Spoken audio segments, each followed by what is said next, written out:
Bienvenidos a Fotograma 24. El día de hoy responderemos una de las preguntas que ustedes me dejaron en la caja de comentarios de YouTube. Si al igual que Alan te gustaría hacer la siguiente pregunta en un próximo video, me puedes escribir en Instagram o Twitter como davidarce-2, en la página de Facebook de Fotograma 24 o aquí mismo en la caja de comentarios de YouTube. Y bueno, lo que Alan Barrera nos comenta en esta ocasión es lo siguiente. Hola David, qué bueno tenerte de vuelta, espero te mejores. ¿Pudieras hacer un video sobre tratamiento acústico para cine en casa, por favor? Sobre todo estoy considerando instalar bass traps, porque en la habitación ciertas frecuencias graves tienen mucho volumen. Gracias. Para todos aquellos que no son fanáticos demasiado avanzados en este hobby del cine en casa, pues tienen que saber que sí, el costo de su equipo, sus bocinas, sus amplificadores, sus receptores, sus pantallas, pues juegan un papel muy importante en el desempeño general del sistema.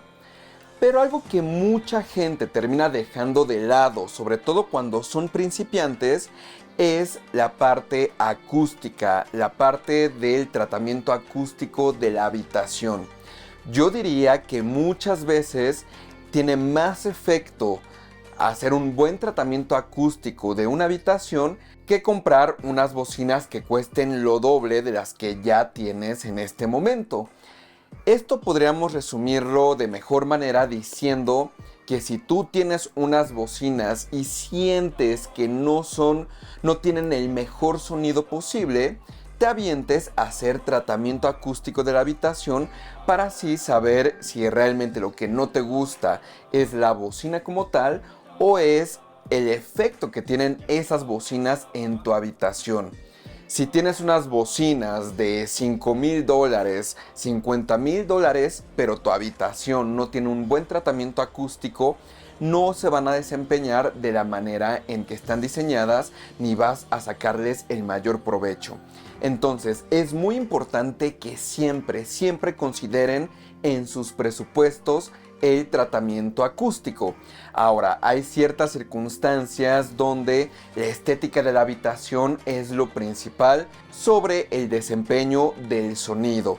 Entonces, si tu sala es una sala de estar tradicional, donde va a estar la gente, va a estar repasando, van a estar tus visitas y no quieres tener estos paneles acústicos en esos lugares, pues bueno, es una cosa por otra. Vas a tener que sacrificar la calidad de sonido por la estética. Ahora, también hay tratamiento acústico que es muy bello visualmente y que se puede adaptar a distintos estilos de salas de estar. Entonces, el pretexto de que el tratamiento acústico no se lleva con la estética no se cumple al 100%. Pero sí hay que tomar en cuenta que un tratamiento acústico que sea mucho más estético tradicionalmente va a tener un mayor costo y el tratamiento acústico por sí solo tradicionalmente ya es bastante caro. Entonces el tratamiento acústico es algo de suma importancia en cualquier sistema de sonido. Yo lo consideraría como una prioridad. De esa manera van a poder aprovechar al máximo el gasto que hayan hecho en un sistema electrónico. Pero ahora, aquí específicamente, vamos a hablar de un tratamiento acústico que se llaman bass traps. Alan nos pregunta sobre este tipo de tratamiento acústico porque dice que tiene muchos problemas en picos en las frecuencias graves. Un bass trap, como lo dice su nombre, es una trampa de graves. Bass es grave, traps es trampa.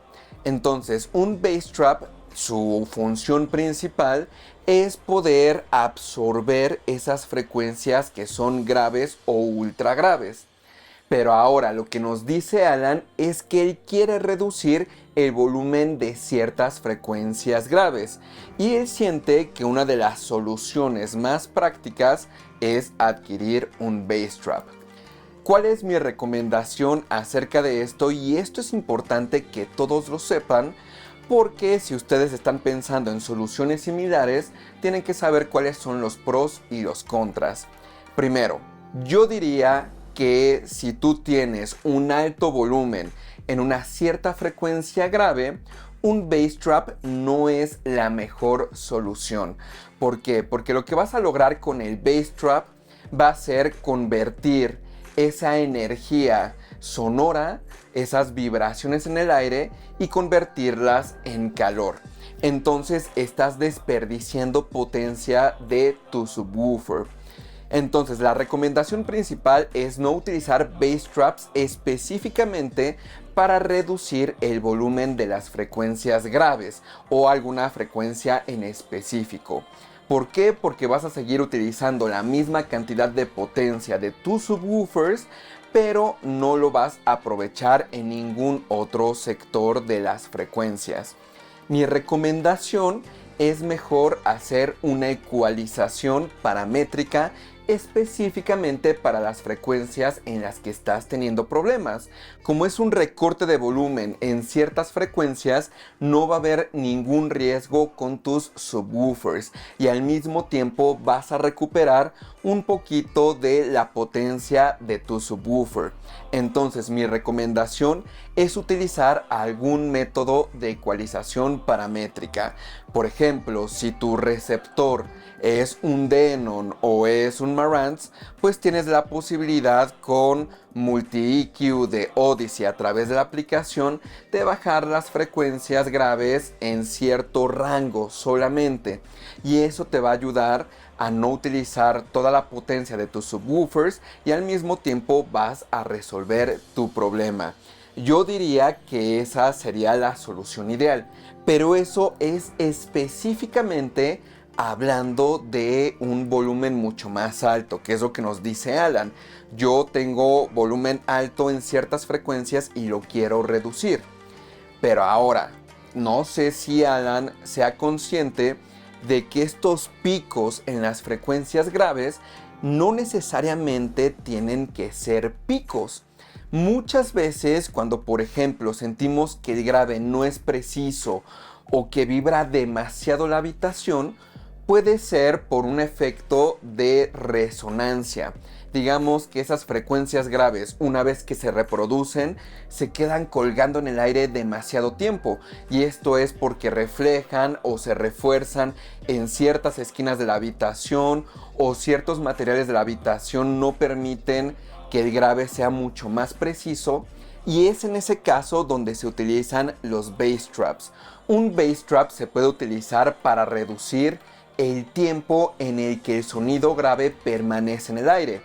Digamos que traduciéndolo a unos términos mucho más entendibles, podríamos utilizar de ejemplo una habitación vacía y una persona que está en el centro y aplaude. Cuando aplaude se genera el eco, entonces ese aplauso, a pesar de que ya terminó, el sonido permanece en el aire y lo seguimos escuchando. Esto estamos acostumbrados a escucharlo en las frecuencias agudas, pero al mismo tiempo sucede también en las frecuencias graves. En las frecuencias graves se manifiesta de la misma manera, y es que cuando el sonido grave se reproduce, puede haber estos ecos, entre comillas, y pareciera que el sonido grave no es preciso, se siente grueso, se siente que vibra demasiado la habitación. Entonces, cuando tú estás en una habitación, aplaudes y está completamente vacía, permanece el eco. Si tú comienzas a llenarlo de muebles, una cama o incluso si quieres hacer paneles acústicos, ese aplauso se va a volver cada vez más preciso. Lo mismo sucede con las frecuencias graves. Si tú utilizas bass traps para ciertas frecuencias en los sonidos graves, vas a ayudar a que ese sonido grave se vuelva mucho más exacto. Y entonces, por ejemplo, por decirles algo, un sonido de frecuencia de 60 Hz que permanece 700 milisegundos en el aire y es perceptible, con unos bass traps lo puedes reducir a 300 milisegundos y entonces el grave se va a sentir mucho más preciso. Yo diría que este es el claro ejemplo de que hay una herramienta para cada cosa. Efectivamente, utilizando un bass trap, digamos que ecualizado a una cierta frecuencia en la que tienes problemas, puedes sí efectivamente reducir el volumen de esa frecuencia en específico, pero no es la herramienta correcta para hacer eso, porque como les digo, no es lo más eficiente. Lo mejor sería utilizar un ecualizador paramétrico siempre y cuando tu problema sea específicamente en cuestión de volumen. Si el problema tiene que ver con que la frecuencia permanece mucho tiempo en el aire, en ese caso podríamos utilizar bass traps para reducir ese tiempo de reproducción, pero al mismo tiempo también funcionan si por ejemplo tienes una cancelación, que es bastante típico en una habitación de mediana a pequeña en las frecuencias graves. Si por ejemplo tú tienes una cancelación a 30 Hz porque está habiendo un rebote de las frecuencias graves con el muro de enfrente, rebota y se cancela esa cierta frecuencia, en ese caso utilizando unos bass traps vas a hacer que esos huecos se recuperen. Entonces hay que saber qué herramienta es para cada cosa. Ahora, el problema de los bass traps, al igual que los paneles acústicos, es que no funcionan para todo un rango de frecuencias. Tradicionalmente necesitas que un bass trap esté, entre comillas, ecualizado a una cierta frecuencia en específico. Digamos que si por ejemplo tú estás teniendo un problema de graves en un rango demasiado amplio, un bass trap que solamente va a funcionar a 50 Hz, pues tal vez no sea precisamente lo que tú necesitas. Tú necesitas algo mucho más amplio. Ahora, el problema de los bass traps es que al intentar absorber frecuencias graves, estas frecuencias graves tienen unas ondas demasiado largas para lograr cumplir al menos un ciclo. Entonces, para poder absorberlas, necesitamos que un bass trap sea bastante denso y bastante grueso. Entonces, si tú quieres absorber frecuencias de 20 Hz, pues podría ser un bass trap bastante complicado de instalar, porque podría terminar siendo un bass trap del tamaño de un refrigerador. Entonces, todo ese tipo de cosas tienes que tomarlo en cuenta. Tienes que hacer un análisis de específicamente cuál está siendo tu problema: volumen o permanencia en el tiempo. Si tu problema es de volumen, un ecualizador paramétrico es lo ideal. Podrías utilizar un mini DSP junto con una solución gratuita como es Rue, con un micrófono UMIC One, y te va a funcionar excelente. Si el problema es la permanencia en el aire, los bass traps es en el momento en el que se tienen que implementar. Y bueno, pues espero con esto haber resuelto tu pregunta. Recuerden que me pueden escribir en Instagram o Twitter como DavidArce-2, en la página de Facebook de Fotograma24 o aquí mismo en la caja de comentarios de YouTube. Soy David Arce y nos vemos la próxima.